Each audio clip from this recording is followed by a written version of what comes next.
السلام علیکم ورحمۃ اللہ وبرکاتہ۔ ہمارے یہاں پر جو ناف کے نیچے جو لوگ حضرات نماز میں ہاتھ باندھتے ہیں، ان کے بعض حلقوں میں یہ دعویٰ کرتے دکھائی دیتا ہے کہ جو سینے پہ ہاتھ باندھنا ہے نا، یہ انگریز کے دور سے پہلے اس کا کوئی ثبوت نہیں ملتا، کوئی سلف اس کا قائل نہیں ہے کہ سینے پہ نماز میں ہاتھ باندھے، بلکہ اہل حدیث لوگ انگریز کے دور میں یہ چیز ایجاد کی ہے کہ نماز پہ سینے پہ ہاتھ باندھنا۔ دیکھیں، ابھی میں آپ لوگوں کے سامنے کئی سلف سے یہ اقوال پیش کروں گا، شافعی فقہ سے اور دیگر کچھ حنفی فقہ سے بھی، کہ نماز میں سینے پہ ہاتھ باندھنے کا ثبوت ملتا ہے، اور ان میں بعض لوگ اس چیز کے قائل بھی تھے۔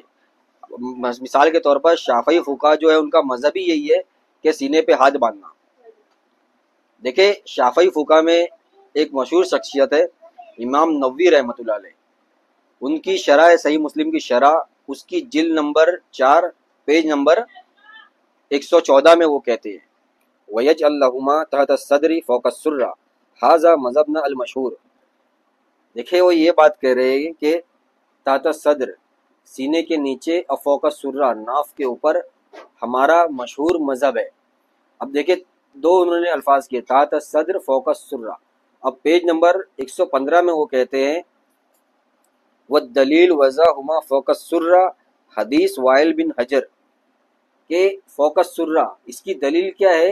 حدیث وائل بن حجر۔ وائل بن حجر کی کون سی حدیث وہ بیان کر رہے؟ جو صحیح ابن خزیمہ کی، جس میں لفظ ہے علی صدری کی۔ تو فوق السرہ سے امام نووی کیا مراد لے رہے؟ فوق السرہ سے امام نووی وہ دلیل پیش کر رہے علی صدری کی، یعنی سینے پہ ہاتھ باندھنے کی۔ اب فوق السرہ دیکھیں، ناف کے اوپر جو ہے پیٹ بھی ہے، ناف کے اوپر سینہ بھی آتا ہے، ناف کے اوپر ہمارا منہ بھی ہے۔ تو ناف کے اوپر کہاں پہ باندھنا ہے؟ وہ اس دلیل سے استدلال کر رہے ہیں جس میں علی صدری کے الفاظ ہے، سینے پر پہ۔ تو شافعی مذہب یہ تو ثابت ہو گیا کہ سینے پہ باندھنا ہے۔ دیکھیں، امام نووی رحمۃ اللہ علیہ نے جو دوسرا لفظ کہا نا ہاتھ باندھنے کی جگہ، وہ کہا تحت الصدر۔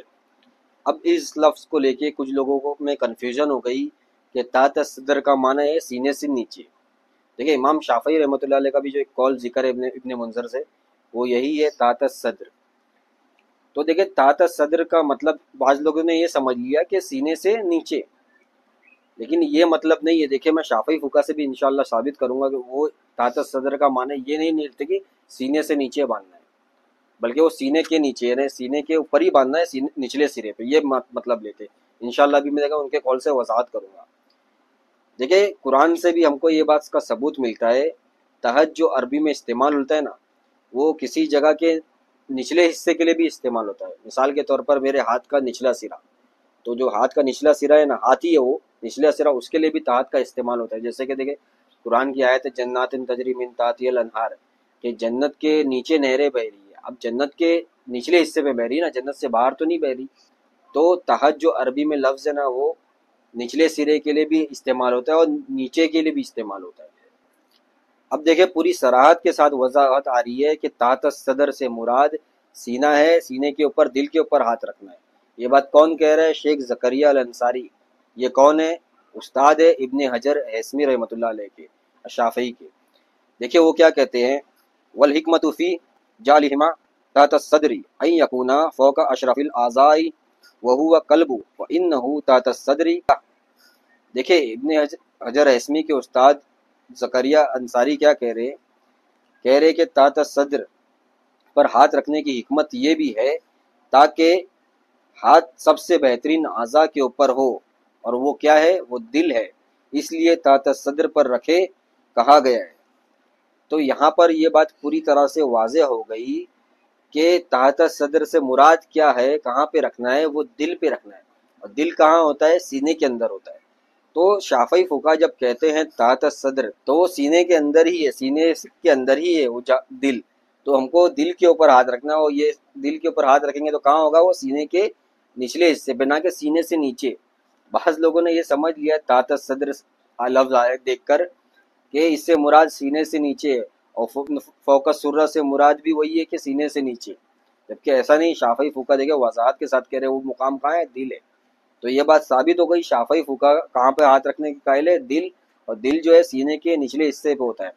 اب دیکھیں، اور ایک یہ حوالہ میں نے آپ کے سامنے ذکر نہیں کیا، دیکھیں شیخ زکریا کا کہاں لکھا ہے، کتاب الگرر البہی جلد نمبر 1 ہے اور اس کا صفحہ نمبر ہے 323۔ اب آپ کو حنفی فقہ کا میں حوالہ دیتا ہوں شافعی فقہ کے بعد، کہ حنفی فقہ بھی یہی مانتے ہیں کہ شوافع کے یہاں ہاتھ جو ہے وہ سینے پہ ہی رکھا جائے گا۔ دیکھیں حنفی فقہ کی کتاب ہے مجمع النہر، اس کی جلد نمبر 1 ہے، پیج نمبر ہے 93۔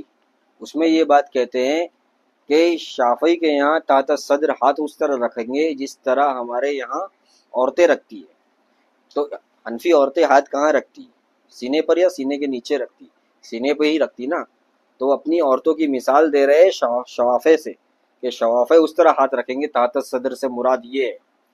تو میں نے شافعی فقہ سے بھی ثابت کیا کہ تحت صدر کا معنی یہ ہے کہ سینے پہ ہی رکھنا ہے، سینے کے نچلے حصے پہ، اور حنفیت سے بھی حوالہ دیا۔ اسی طرح دیکھیں حنفی فقہ کی سب سے بڑی آج کے دور میں کتاب مانی جاتی ہے الہدایہ، اس میں بھی یہی لکھا گیا ہے کہ شافعی کا جو مذہب ہے نا وہ سینے پہ ہاتھ باندھنے کا ہے۔ یہ لوگ اپنے فقہ کو ہی چھوڑ رہے، اپنے فقہ کو ہی جوتے کی نوک پہ لات مار رہے، اور آج ایک نیا مذہب ایجاد کر لیا کہ امت کے اندر سینے پہ ہاتھ باندھنے کا کوئی قائل ہی نہیں۔ یہ کیوں کہا جاتا ہے، یہ پروپیگنڈا کیوں کیا جاتا ہے، میں ابھی آپ لوگوں کو بتاتا ہوں۔ دیکھیں جب اس طرح کہا جائے گا نا عوام کے سامنے کہ یہ امت میں یہ چیز کا قائل کوئی رہا ہی نہیں، یہ لوگ نے آ کے نیا مذہب ایجاد کیا انگریز کے دور میں، تو عوام الناس جو سادہ ذہن کے لوگ ہوتے ہیں وہ یہ سوچیں گے کہ اگر یہ حدیث تھی، صحیح حدیث تھی، تو امت نے اس کے اوپر عمل کیوں نہیں کیا؟ جب اتنے بڑے بڑے محدث گزر گئے، اتنے بڑے بڑے فقہ گزر گئے، ان لوگوں نے اس حدیث پر عمل کیوں نہیں کیا؟